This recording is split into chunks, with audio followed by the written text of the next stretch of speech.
Dans de nombreux contes européens, les lacs marquent la frontière entre le monde ordinaire et le monde enchanté.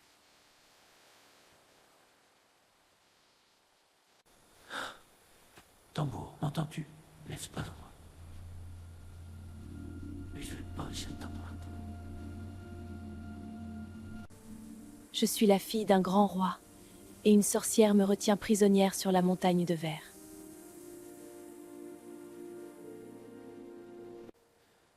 Dis-moi comment te sauver, et je tenterai tout pour t'aider.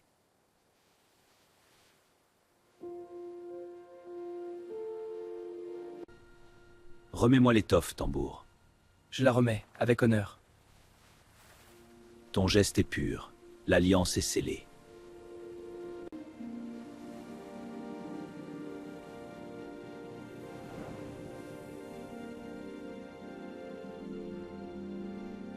Les tambours militaires servaient autrefois à transmettre des ordres sur le champ de bataille bien avant l'arrivée des radios.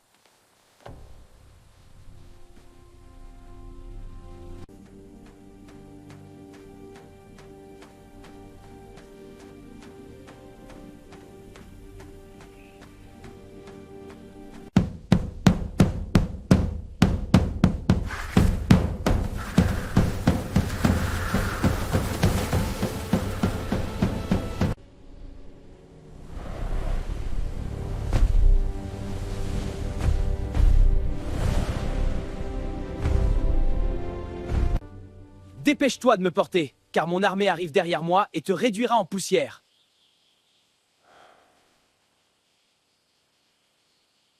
Dans les contes germaniques, les géants représentent souvent la force brute que l'esprit humain peut déjouer par l'astuce.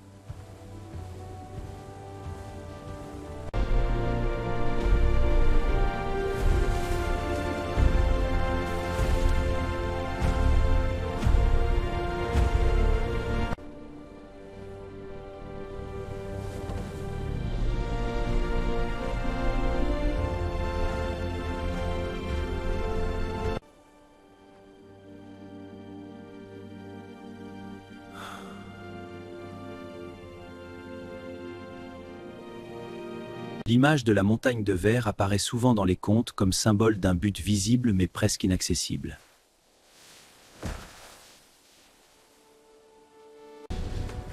C'est à moi! Non, tu mens! Lâche ça!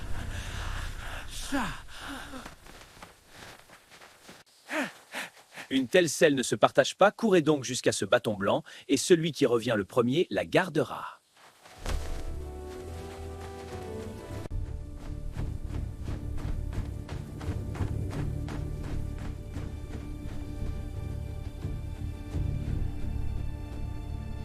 Selle merveilleuse, porte-moi tout en haut de la montagne de verre.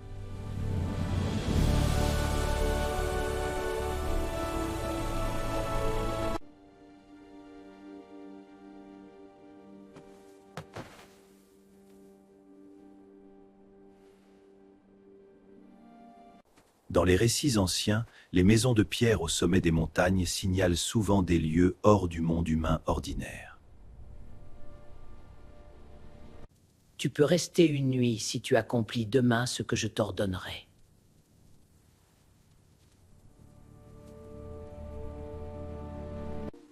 Vide cet étang entier avec ce dé à coudre avant la tombée du soir.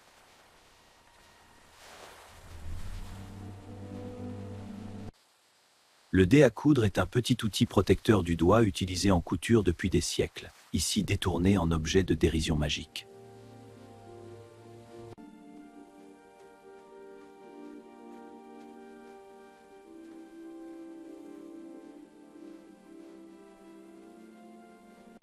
Repose-toi. Je ferai le travail pour toi avec mon anneau de souhait.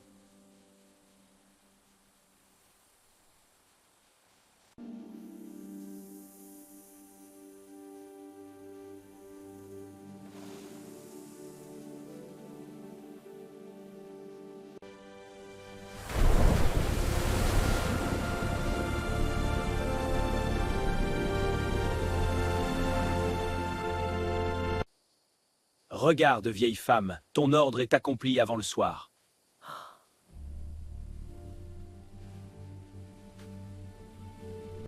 Le poisson, symbole de vie dans de nombreuses cultures, devient ici un instrument de dérision contre la magie mauvaise.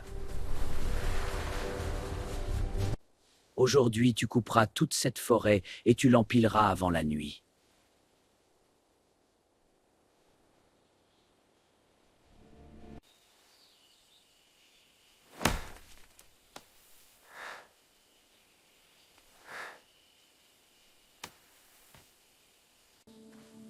Dors un moment contre cet arbre. Et quand tu t'éveilleras, la forêt sera tombée.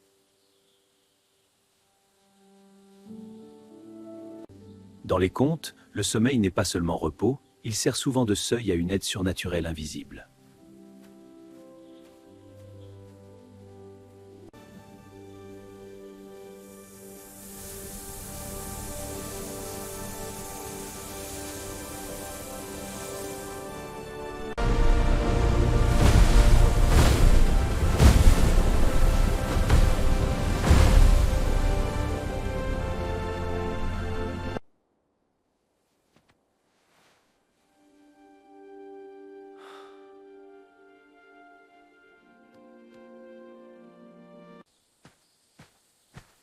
Ce que tu demandes est fait encore une fois.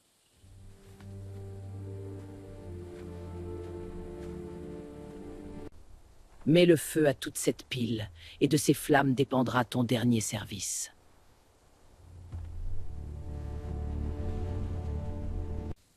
Allume le feu, puis attends que tout s'effondre. Entre dans les flammes et tire dehors la bûche qui restera.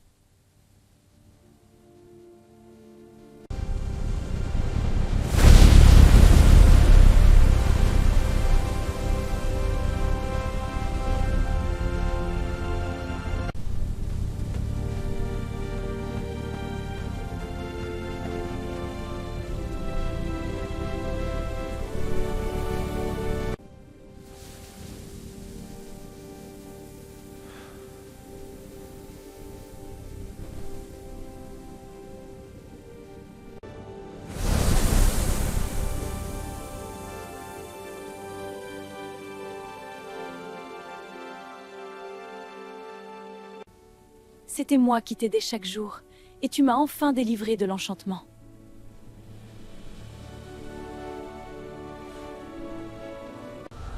La chute de la sorcière marque la fin classique du pouvoir mauvais par le même feu qu'elle avait voulu imposer aux autres. Maintenant que je suis libre, je veux partir avec toi, et te rester fidèle si tu me le promets aussi. Je te promets de t'être fidèle, où que notre route nous mène.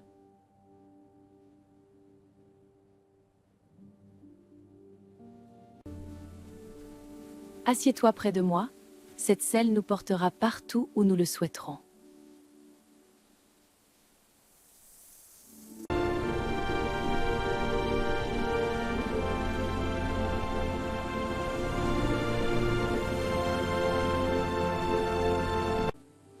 Va d'abord voir tes parents, mais ne les embrasse surtout pas sur la joue droite, sinon tu m'oublieras.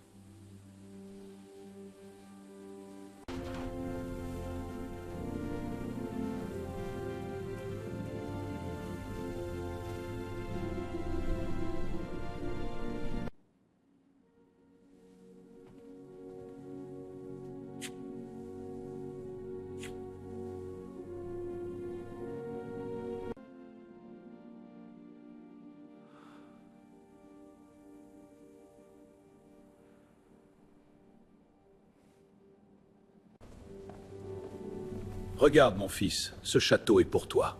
C'est magnifique. Tu te souviens de cette vue? Viens, explorons encore. Nous avons trouvé pour toi une jeune femme digne de ta nouvelle maison. Une alliance qui assurera ton avenir. Elle est de bonne famille, un mariage avantageux.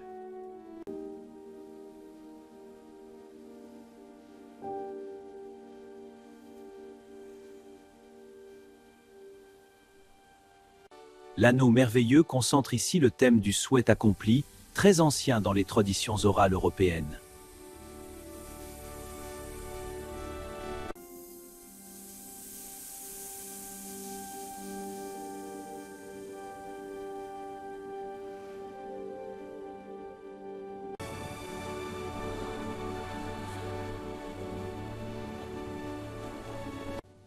Je veux cette robe éclatante. Demande ton prix et tu seras riche.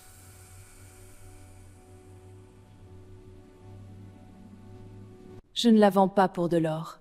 Je l'échange contre une nuit devant la porte de la chambre du futur époux.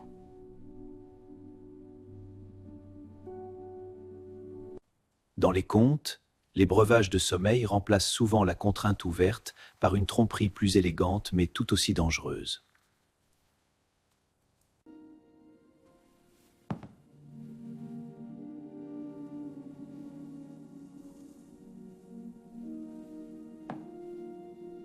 J'ai vidé l'étang avec l'anneau.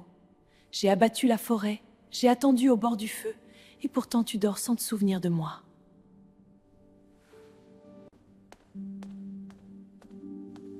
Oh, mon cœur se brise.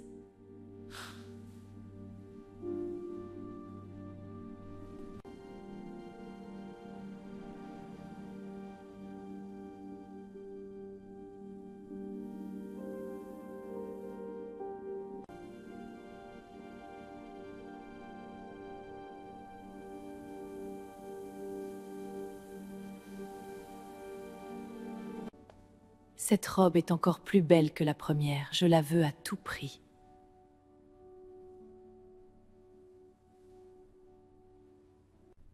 Donne-moi encore une nuit devant la chambre du tambour, et la robe sera à toi.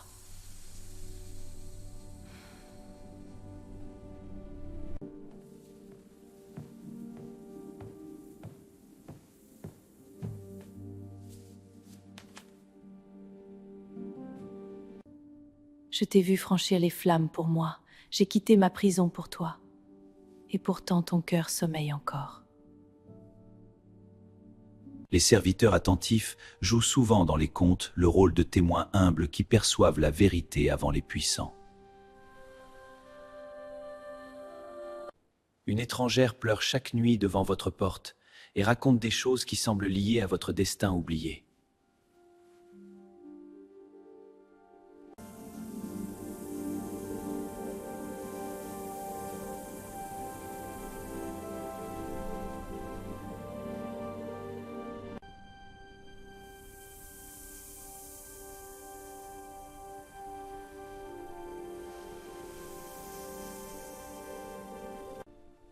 Cette robe est digne d'une reine. Je la veux même si je dois te céder encore une nuit.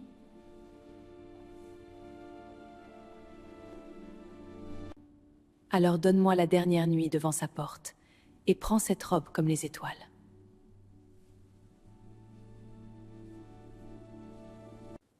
Ce soir, laisse la coupe près du lit, mais n'annonce rien à personne.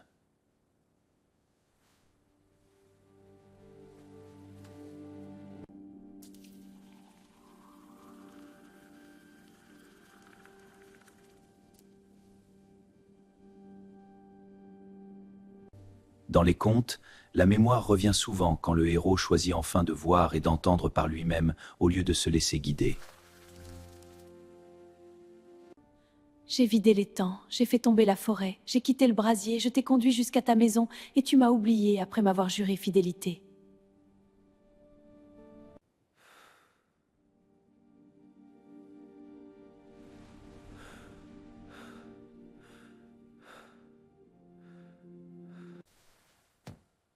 Je me souviens maintenant de la montagne de verre, de l'anneau, du feu et de toi. Tu es ma véritable fiancée, celle que j'ai juré de ne jamais trahir.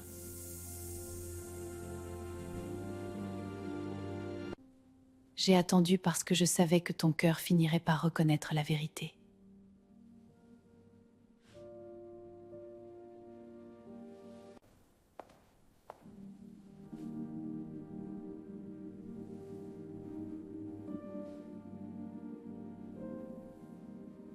Cette jeune femme est ma vraie promise, celle qui m'a sauvé autant que je l'ai sauvée.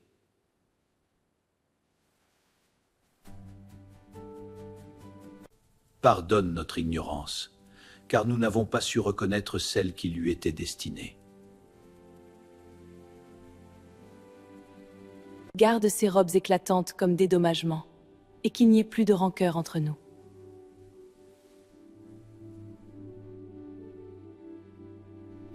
La réparation finale, même symbolique, permet souvent au conte de se clore sans laisser la discorde régner jusqu'au dernier instant.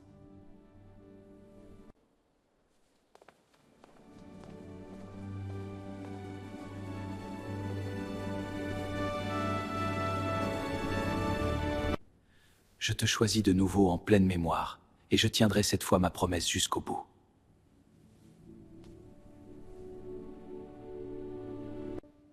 Je te reste fidèle comme au sommet de la montagne, et comme devant ta porte fermée.